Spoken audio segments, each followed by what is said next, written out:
ये कहावत है कि जब गीदड़ की मौत आती है तो वह शहर की ओर भागता है, और ठीक वैसे ही अब मालदीव के राष्ट्रपति के साथ हो रहा है।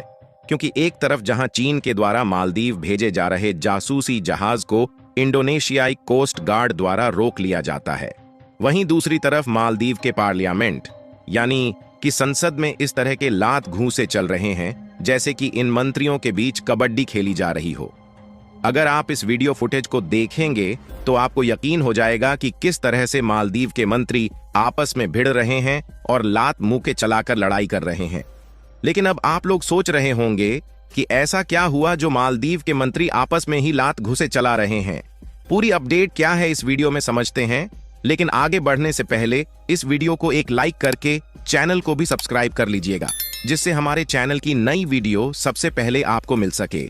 दरअसल मेन खबर यह है कि मालदीव के नए प्रेसिडेंट मोहम्मद मुइज्जू भारत विरोधी कार्यों में इस तरह से खो गए हैं कि अपने देश का जरा सा भी ख्याल नहीं है, और मोहम्मद मुइज्जू की यही गलती मालदीव की अर्थव्यवस्था पर भारी पड़ती जा रही है। क्योंकि मालदीव में कुछ ऐसे मंत्री हैं जो भारत का समर्थन करने के लिए तैयार हैं, जबकि जो मोहम्मद मुइज्जू के पार्टी के मिनिस्टर हैं वह भारत विरोधी माने जाते हैं। और जिस तरह से मालदीव के संसद में यह मंत्री आपस में लड़ रहे हैं, इससे आप साफ साफ अंदाजा लगा सकते हैं कि मालदीव के नए प्रेसिडेंट किस तरह से अपने देश को संभाल रहे हैं। और जिस तरह के लात गुस्से मालदीव के संसद में चल रहे हैं, इससे भारत के लोगों में खुशी देखी जा रही है। जो लड़ाई आप वीडियो में देख रहे हैं यह तो कुछ भी नहीं है, इससे कई गुना ज्यादा भीषण फाइट मालदीव के मंत्रियों में हुई है। इस घटना के वीडियो में मारपीट और शोर शराबे के बीच एक सांसद को दूसरे के बाल खींचते हुए भी देखा गया। सोशल मीडिया पर वायरल वीडियो में सदन में स्पीकर को संबोधित करने से रोकने के लिए एक सांसद उनके पास तुरही माने भोंपू बजाते हुए नजर आ रहे हैं।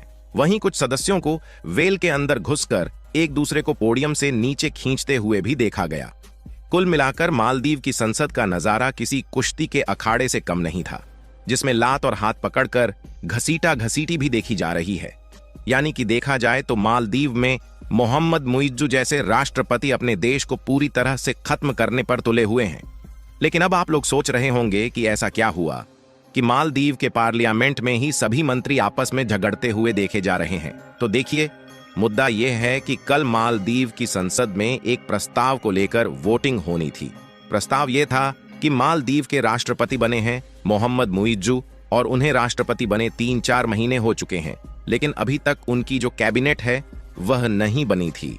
क्योंकि मालदीव में राष्ट्रपति यानी कि प्रेसिडेंशियल सिस्टम के तहत वोटिंग होती है, और वहां पर राष्ट्रपति के चुनाव अलग होते हैं। पार्लियामेंट के जो सांसद होते हैं उनके चुनाव अलग होते हैं। और अब मोहम्मद मुइज्जू राष्ट्रपति बन गए, लेकिन राष्ट्रपति बनने के बाद वह भारत विरोधी कामों में इतने ज्यादा संलिप्त थे कि अपने देश के कैबिनेट मंत्री ही बनाना भूल गए।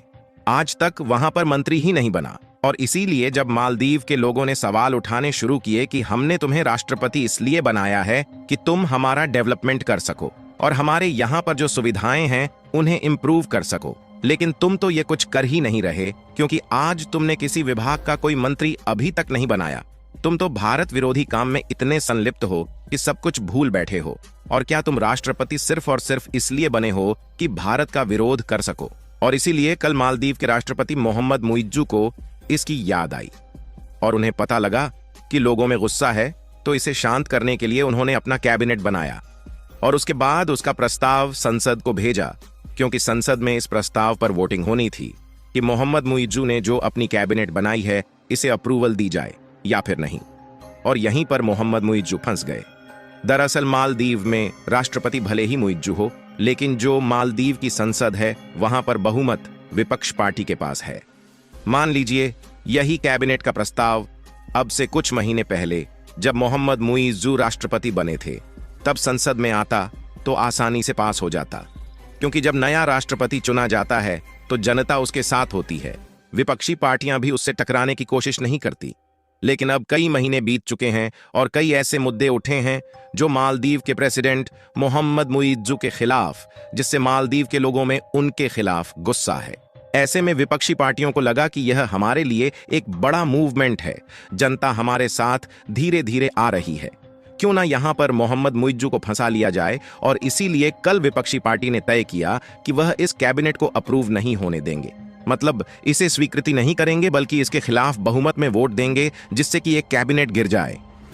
जब मोहम्मद मुइज्जू की पार्टी को भी पता चला कि उनके प्रस्ताव को गिराने की पूरी कोशिश की जाएगी, तो इन्होंने सबसे पहले सांसदों के जितने भी माइक थे वह हटा लिए। उसके बाद वहां जो स्पीकर था वो विपक्षी पार्टी का ही था, इसलिए उसे भी घेर लिया और उसे बोलने नहीं दिया गया।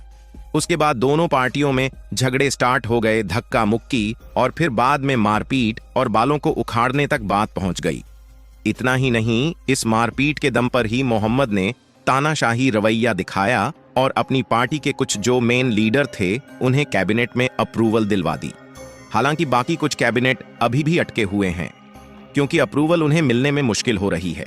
इतना ही नहीं, इस मारपीट के बाद सत्ता पक्ष और विपक्ष दोनों के सांसद सड़कों पर आ चुके हैं, एक दूसरे के खिलाफ प्रदर्शन कर रहे हैं, और इस पूरी घटना से पूरा मालदीव दो गुटों में बंट चुका है।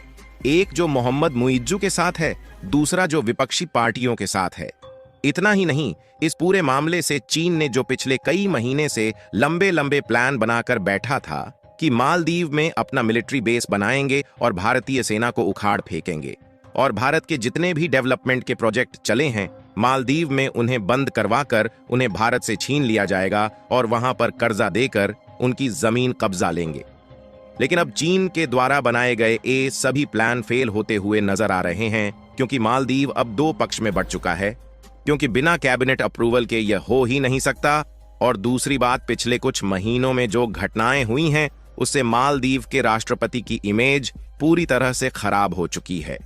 ऐसे में मालदीव के सभी विपक्षी दल एकजुट हो उठे हैं और मालदीव के मोहम्मद मुइज्जू की सरकार को उखाड़ फेंकने पर तुले हुए हैं। यानी कुल मिलाकर चीन ने जो प्लान लेकर मालदीव के साथ हाथ मिलाया है उसके सारे प्लान फेल हो चुके हैं, और यह भी हो सकता है कि मालदीव के राष्ट्रपति फिर से भारत से हाथ मिलाना चाहे। बाकी आपको क्या लगता है कि जिस तरह से मालदीव की जनता मालदीव के राष्ट्रपति का विरोध कर रही है, उससे मोहम्मद मुइज्जू भारत के साथ हाथ मिलाने वाले हैं या नहीं? अपनी राय कमेंट जरूर बताएं। साथ ही इस वीडियो को एक लाइक करके अपने मित्रों तक शेयर जरूर करें, ताकि उन्हें भी जानकारी मिल सके। इसी तरह और भी नॉलेजेबल वीडियो देखने के लिए चैनल को भी सब्सक्राइब जरूर करें। जय श्री राम।